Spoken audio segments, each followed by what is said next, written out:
की जो हुर्मत है उसको पाश करने में।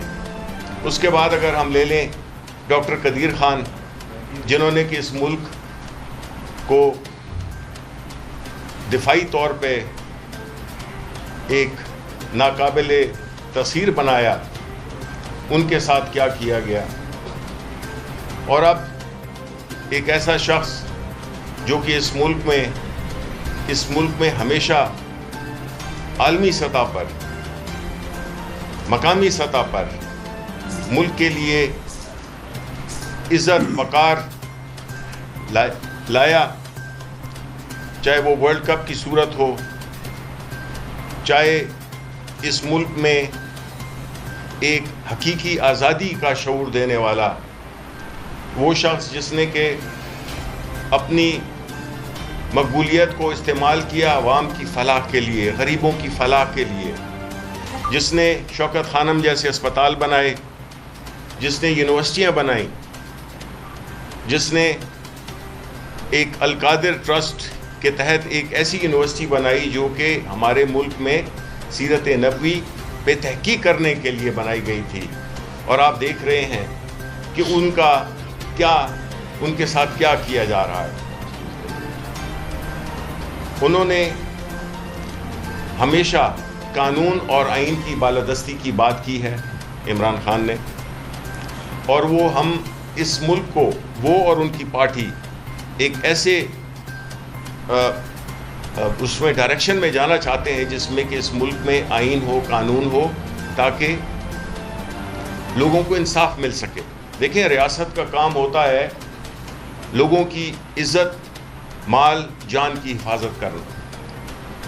जंगल के कानून में ये नहीं होता जो कि आजकल राइज है। तो जो इमरान खान के साथ हो रहा है, उसकी पार्टी के साथ हो रहा है, जिसकी कि ज़्यादा तफसील में मैं नहीं जाऊंगा क्योंकि एक और कानूनी पहलू भी है जो कि अबू ज़र न्याजी इसको आपके साथ मुख्तसरन आपसे शेयर करेंगे कि खान साहब के साथ जो भी, देखें, इवन जंग में भी कवानीन होते हैं, जंग में भी एक ख़ास तौर तरीके से चीज़ों को किया जाता है जिसमें बड़ों के, बूढ़ों के, बच्चों के, ख़वातीन के उनके हुकूक होते हैं और वो हुकूक आलमी सतह पर रिकग्नाइज्ड होते हैं। लेकिन हम देख रहे हैं कि जिस तरह से खान साहब को जेल में एक डेथ सेल में रखा गया है, सॉलिटरी कन्फाइनमेंट की गई है, उनको मुलाकातों में बड़ी मुश्किलात आती हैं लोगों के साथ, अपने फैमिली के साथ, उनके अपने बच्चों के साथ बात नहीं करने दी जा रही, जो कि जेल मैनुअल के मुताबिक है। अदालतों ने इस पे कई फैसले दिए हैं, लेकिन कोई अगर अदालत का फैसला माने तो जिस तरह से अदालतों के फैसलों को जूते की नोक पे रखा जा रहा है, वो हमने देखा सुप्रीम कोर्ट की डिसीजंस में भी कि उसको कोई मान नहीं रहा। जब ऐसी सूरत हाल हो तो आप बताएं कि ये मुल्क किस तरह से, इस मुल्क के अवाम किस तरह से अपनी ज़िंदगी गुजार सकते हैं। न उनको जान की गारंटी है, न माल की, न इज़्ज़त की। तो ऐसी सूरत हाल में हम ये समझते हैं कि खान साहब के साथ, न सिर्फ उनके साथ बल्कि उनकी बेगम बुशरा बीवी के साथ जो हो रहा है, वो बिल्कुल गैर सियासी खातून है। लेकिन अगर ख़वातीन को भी, फैमिलीज़ को भी इस तरह से एक जुल्म और जबर का निशाना बनाया जाएगा, जाली मुकदमात खान साहब पे, उनकी वाइफ पे, और उनकी ज़मानत में भी रोड़े, जो कि कानूनी तौर पे उनका हक है, जिस तरीके से इस पूरे उनके केस को लिया जा रहा है, जिसकी तफसील अभी आपको बताएंगे, तो मैं ये समझता हूँ कि इस मुल्क में अगर तो कानून और आइन की पासदारी नहीं होगी, न तो ये मुल्क चल सकता है, न इसके मुल्क के अवाम खुशहाली देख सकते हैं। और यही एक जो हुक्मरान टोला जो कि एक ऐसी सफ़र पे निकला है, क्योंकि ये सियासी तौर पे पाकिस्तान तहरीक इंसाफ का, ये इमरान खान का मुकाबला कर नहीं सकते, इसलिए ये ऐसे ओछे हथकंडों पे उतर आए हैं कि जिसका कि सियासी तारीख में कोई नज़ीर नहीं मिलती। 8 फरवरी को जो हुआ वो अवाम ने देख लिया, अवाम ने अपना फैसला दे दिया। अब अवाम के मैंडेट की अगर कोई इज्जत नहीं करेगा और अवाम इस मुल्क के सबसे बड़े स्टेक होल्डर्स, अगर उनकी बात सुनी नहीं जाएगी तो आप बताएं कि इस मुल्क में कभी सियासी इस्तेहकाम या स्टेबिलिटी आ सकती है? नहीं आ सकती। इसके साथ ही मैं अबू ज़र न्याज़ी को मैं दूंगा मौका कि वो ज़रा हमें बताएं अपने जो हमारे जो लीगल केस था, और मैंने इस केस को बड़ा बारीकी से ऑब्ज़र्व किया और उस अदालत में जेल के बंद कमरों में, अंधेरों में इस वक्त जितने प्रोसीजरल सेफगार्ड्स हैं, कॉन्स्टिट्यूशनल सेफगार्ड्स हैं, एक एक्यूज्ड के क्रिमिनल जस्टिस सिस्टम में जितनी उसकी प्रोटेक्शंस हैं, उसकी जितने बेहुदा तरीके से दुनिया से छुपा के उसकी जिस तरह खिलाफ वर्जी हो रही है, वो ज़रूरी मैं समझता हूँ कि आप लोगों तक और इस मुल्क की आवाम तक और इस मुल्क के जो खासकर अदलिया में बड़े ओहदों पे लोग बैठे हैं उन तक ये बात पहुँचनी चाहिए। अब वहाँ पे हमारे जज साहब हैं नासिर जावेद राना साहब। अब हो रहा क्या है, वैसे नैब के जितने केसेस वो सुन रहे हैं बाकी पॉलिटिकल पार्टीज के लोगों के, जिसमें पीपल्स पार्टी के लोग भी हैं, पाकिस्तान मुस्लिम लीग नवाज के लोग भी हैं और इस मुल्क के बिजनेस एलीट के और सरकारी अफसरान के केसेस भी हैं, वो जब केस सुना जाता है तो उसमें तारीख होती है 3 हफ्ते की, 4 हफ्ते की या 5 हफ्ते की, और वो केस चलता भी है तो आधे घंटे के लिए, 15 मिनट के लिए, या मैक्सिमम बहुत ज़्यादा हो जाए तो 45 मिनट के लिए। लेकिन जो अलकादिर केस है उसमें कोई खास शफकत की जा रही है प्रोसिक्यूटर्स पे, अक्यूज्ड पे नहीं। हम तो कहते हैं ना कानून में accused is the favourite child of the law, लेकिन यहाँ पे the prosecutors are the favourite child of the state and the judiciary. हो रहा क्या है, डे टू डे हियरिंग होती है इस केस की रोज, और ये केस 1 घंटे नहीं सुना, लेकिन इस केस की जो डेट अनाउंस होती है वो जज साहब हियरिंग खत्म करके किसी कमरे में जाते हैं, मुझे नहीं पता वहां किससे मिलते हैं, कि क्या बात करते हैं, या अकेले बैठ के कोई मेडिटेशन करते हैं और सोचते हैं कि मैंने क्या तारीख देनी है, फिर वहां से हमें तारीख आती है कि जी कल आप दोबारा आ जाएं। ये ओपन कोर्ट का जो कॉन्सेप्ट है इस मुल्क के आर्टिकल 9 में अदालतें बार बार कह चुकी हैं, उसकी बिल्कुल पेटेंट वायलेशन सरासन जो है इसकी नफी है। और साथ साथ जब हम कोई केस चला रहे हैं, मकसद नजर आ रहा है ये तो तोशाखाना रिपीट होगा, ये इद्दत केस रिपीट होगा, रियासत की मशीनरी पूरी इस्तेमाल की जा रही है पर्दों के पीछे। मैं बार बार कहता हूं, इंग्लिश फिलोसोफर जेरेमी बेंथन कहता था, जितने शैतानी काम होते हैं, सिनिस्टर प्लान्स होते हैं, वो हमेशा पर्दे के पीछे होते हैं। ओपननेस आती है तो शफाफियत आती है, अकाउंटेबिलिटी आती है। ये छुपा के एक और सजा बंद लिखा जा चुका है मेरी नजर में फैसला, सिर्फ उसको इन्होंने अरसाल करना और थमाना है हमारे हाथ में, क्योंकि वो कहते हैं अपील में जाके आर्गूमेंट लें। और दूसरी बात देखें, ये मैं एक जजमेंट अभी रिजवान आपको इसकी कॉपी दे देगा, ये आप देख लें, 2015 PLD सुप्रीम कोर्ट 86। अब ये जजमेंट इस केस से बड़ी डायरेक्टली लिंक्ड है।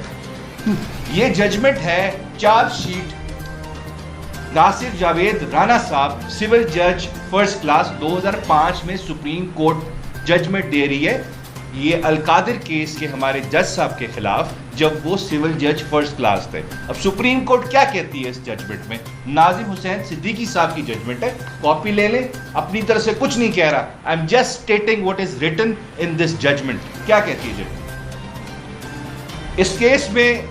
नासिर जावेद राणा साहब जब फर्स्ट क्लास थे मैजिस्ट्रेट, इन्होंने एक वकील साहब का रिमांड दिया, फिजिकल रिमांड पुलिस को, और उस रिमांड में वो उनकी एब्सेंस में दिया। अब कानून क्या कहता है कि किसी भी अक्यूज्ड का रिमांड अगर आपने देना है तो उसकी प्रेजेंस में दें।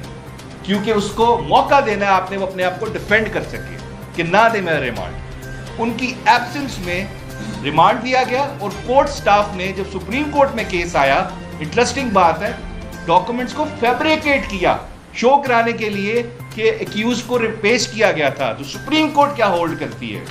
सुप्रीम कोर्ट कहती है द मैजिस्ट्रेट मतलब कि Nasir Javed Rana sahab in current circumstances had directly misconducted himself, कि इन्होंने मिसकॉन्डक्ट के मुर्तकब हुए हैं जज साहब और इन्होंने जेपरडाइज की है सैंक्टिटी ऑफ द कोर्ट, कि अदालत की हुर्मत को तबाह बर्बाद किया है इन जज साहब ने। साथ साथ सुप्रीम कोर्ट आखिरी लाइन बहुत इंपॉर्टेंट है, कहती है दिस जज has strong tendency of committing mischief, कि इनके अंदर टेंडेंसी है गलत काम करने की, and he is absolutely unfit for judicial service, absolutely unfit for judicial service, कि ये जज जुडिशियल सर्विस के काबिल नहीं है, इसको कहीं जज नहीं लगाया जाए। लेकिन क्योंकि इमरान खान को सजा देनी है तो हमें जजेस भी ऐसे ही मिलते हैं, हमें स्पेशल जजेस ढूंढे जाते हैं पूरे पाकिस्तान में, उनको फिर लगाया जाता है। हुमायूं दिलावर से स्टार्ट कर रहे हैं, अब्दुल हसनात से स्टार्ट करें, अब हमें तीसरा जज दे दिया गया है जो माइंड बना के आए कि जी आपने फैसला देना है बंद कमरों के अंदर।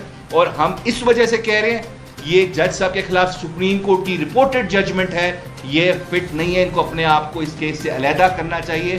अगर ये नहीं कर रहे हैं तो हम आज हाई कोर्ट में मूव कर रहे हैं इनको इस केस से हटाने के लिए। ये बात, और दूसरी बात, लास्ट बात है, बस मैं ख़त्म करूँगा। अभी जज एमनेस्टी इंटरनेशनल की एक रिपोर्ट आई है 11 सितंबर को। उसमें एमनेस्टी इंटरनेशनल आपको पता है पूरी दुनिया का एक वॉच डॉग है जो ऑब्जर्व करता है कि ह्यूमन राइट्स की वायलेशंस, खासकर जो यूनाइटेड नेशंस की डिक्लेरेशन ऑन ह्यूमन राइट्स है और बाकी इंटरनेशनल ह्यूमन राइट्स के इंस्ट्रूमेंट्स है, क्या उसकी कहीं वायलेशन हो रही है कि नहीं हो रही, फिर उस पर वो रिपोर्ट देते हैं। और ये पूरी दुनिया इसको सबसे मोतबर इदारा मानती है, नॉन गवर्नमेंटल। अब हुआ क्या, इन्होंने 11 सितंबर को कहा 3 ऑब्जर्वेशंस हैं इनकी, फाइंडिंग्स है बल्कि, The authorities in Pakistan must immediately release Imran Khan साहब। डिटेंशन मतलब कि खान साहब की जो कैद है ऑफ इमरान खान साहब इज आर्बिट्री एंड इलीगल, गैर कानूनी है। ये बगैर किसी तरीक़ाकार के उनको कैद किया गया, बगैर किसी कानून के आइन पे अमल करके। और यहाँ पे इनके केसेस में प्री ट्रायल वायलेशंस हुई हैं, ड्यूरिंग ट्रायल वायलेशंस हुई हैं, उनको फेयर ट्रायल का मौका नहीं दिया गया। ये सारे केसेस उन पे जो बने हैं ये पॉलिटिकल कंसिडरेशंस, एक्सट्रेनियस कंसिडरेशंस और स्टेट की पावर को मिसयूज करके बनाए गए हैं। ये पहले मैं राउत साहब के साथ 2 प्रेस कॉन्फ्रेंसेस कर चुका हूँ, ये पहली दफा नहीं हो रहा। आपको इंटरनेशनल सतह पे आपकी बेइज्जती हो रही है कि आपने दुनिया के कानून और पाकिस्तान के कानून का मजाक बनाया हुआ है। ये पहले आपके खिलाफ यूएन वर्किंग ग्रुप की भी फाइंडिंग आई है, 2 महीने पहले आई है, वो भी यही बात करते थे आपने गैर कानूनी इमरान खान को पकड़ा है, उनको इमीडिएटली रिलीज करें, उनके सारे ह्यूमन राइट्स की आपने वायलेशन की है। उससे पहले United states departments of bureau जो है उनका 2023 की उनकी रिपोर्ट आई है, यही फाइंडिंग्स हैं। आपको क्या समझते हैं आप नॉर्थ कोरिया, आपको लगता है आप थर्ड वर्ल्ड कीनिया है, वो वैसा मुल्क है। आपकी इंटरनेशनल ऑब्लिगेशंस हैं, आपका आइन कहता है कि इंटरनेशनल लॉ आप पे बाइंडिंग होगा, आप रेटिफाई करेंगे जब कोई ट्रीटी, तो वो आपने उसको अपने मुल्क का कानून ही समझना है। आप जी बिल्कुल हाउस ऑफ रिप्रेजेंटेटिव की तरफ से फाइंडिंग आई, तो पूरी दुनिया आपको बनाना रिपब्लिक समझ रही है।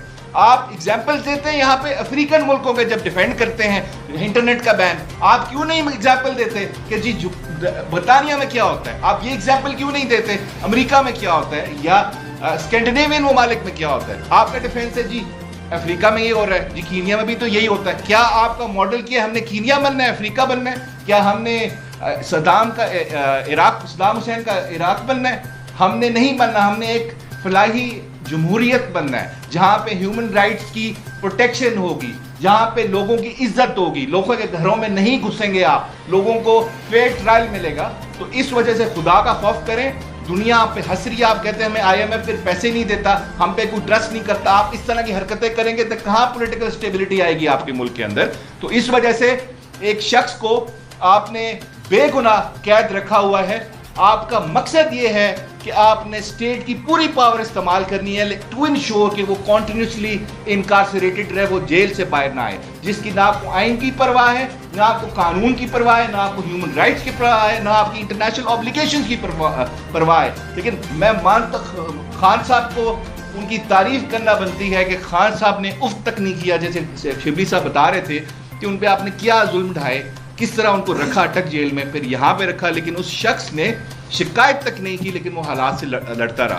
तो एक शिबली साहब से इजाज़त दूंगा, मुझे अहमद फराज साहब का इस चीज़ पे वो एक शेर याद आ गया कि वो खान साहब, देखें मैं कहता हूँ बुनियादी उनकी ड्यूटी है, उसको तो वो पूरा करें जो कि वो पूरा नहीं कर सके।